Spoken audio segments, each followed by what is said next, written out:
এই এখন মাছ ভাজা হচ্ছে। তো মাছ ভাজা হয়ে যাওয়ার পর এটা পেঁপে আলু দিয়ে তরকারি হবে। আর হয়েছে আজকে উচ্ছে ভাজা, আর লাউ শাক দিয়ে মুড়ি দিয়ে বেগুন দিয়ে একটা ভাজা ভাজা মতো, আর ডাল হয়েছে।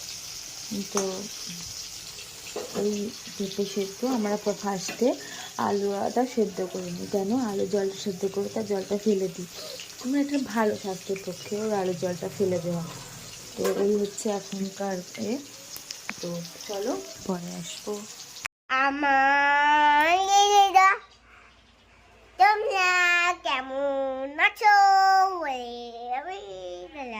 কাল কি করছো সবাই? কি করছো সবাই?